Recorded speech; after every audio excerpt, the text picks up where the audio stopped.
এ বছর শেষ তো আসেই গেল রে। তো আমরা কোনটি ঘুরবে যাই, পিকনিক টিকনিক করার আয়োজন করি।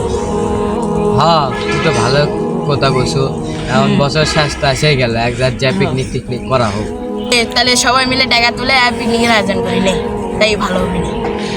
এ কত করে তুলবো, 500 টাকা নাকি 1000 টাকা করে? 500 বেশি হয়ে যায়, 300 করে তুলবো।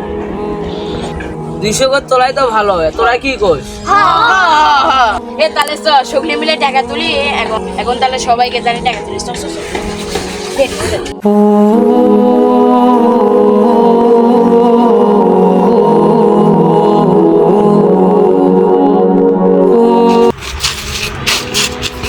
তোর সাথে দেখা হয়তো ভালোই হলো। বছরের শেষ উপলক্ষে আমরা একটা পিকনিকের আয়োজন করছি। আচ্ছা, পিকনিক করতেছিস, তোরা কত টাকা করে নিচ্ছিস? বেশি না, 500 করে ধরছিলাম, কিন্তু এখন 200 করে ধরা লাগতেছে, কারণ সবার সমস্যা টাকা। আচ্ছা আচ্ছা, সমস্যা নাই। আচ্ছা, আমি 200 টাকা দেবই নি, তাহলে এখন চল।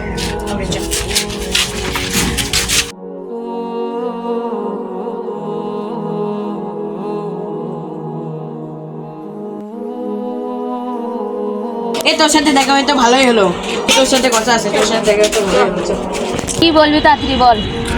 আমরা পিকনিক খাচ্ছি, তুই কি খাবি? কি উপলক্ষে পিকনিক? বছরের শেষ তো, তাই জন্য আমরা বন্ধুরা মিলে একটু পিকনিকের আয়োজন করছি। ভাই আল্লাহ, তোরা বছরের শেষ হিসেবে পিকনিক খাবি? এই সব জায়গাতে যে সবাই হ্যাপি নিউ ইয়ারের পিকনিক খাচ্ছে, তা আমরা খালি কি হবে? আমরা সবাই খাচ্ছি, তুমিও খাও। মজা হবে অনেক, তুমিও খাও, তাহলে অনেক মজা হবে। ভাই আল্লাহ, আমাদের বছর থেকে 1 বছর কমে যাচ্ছে, আর তোরা বলে পিকনিক খাবি? আল্লাহ তোকে মাফ করুন। তোর জীবন থেকে 1টা বছর কমে যাচ্ছে, আর তোরা এই জীবন এটা কোনো পরিকল্পনা নিচ্ছ না, তোরা আনন্দ উপভোগ করছ। তুই একবার চিন্তা করে দেখ, তোর বয়স থেকে 1টা বছর চলে গেল। এটাও তো তোর বছরের শেষ হতে পারে, সামনের বছর তো তোরা নাও থাকতে পারিস। একবার চিন্তা করে দেখ, যদি মারা যাস তাহলে তোদের কি হবে? কি আমলে আমরা আল্লাহর কাছে যাব? আমাদের আমল তো পুরোটাই পাপ দিয়ে ভরা। একবার ভাব, তুই এখন মরে গেলে তোর কি হবে? এ ঠিক বলছে ও, একবার চিন্তা করে দেখ। আসলেই তো ঠিকই বলছে, আমরা কি নিয়ে যাব? আচ্ছা, আমরা যদি এখন মারা যাই তাহলে আমাদের কি হবে, একটু চিন্তা করে দেখ।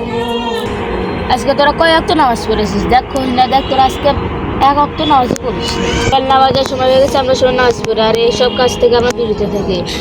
জীবনে অনেক গুনাহ করছি, এখন আর করা হবে না। এই বছরে যা যা করলাম, যদি ভালো কাজ করে থাকি এই জন্য আল্লাহর কাছে শুকরিয়া আদায় করি, আর যদি খারাপ কাজ করে থাকি তাহলে আল্লাহর কাছে তাওবা করি, যেন এগুলো খারাপ কাজ আর না যায়। চল, নামাজের রক্ত আছে, আমরা সবাই যেন নামাজ পড়ে আসি। তুমি আমাদের অন্তর চক্ষু খুলে দিছো। আজ থেকে আমরা সবাই নামাজ পড়বো এবং অবশ্যই অবশ্যই খারাপ কাজে লিপ্ত হব না। নামাজে চল।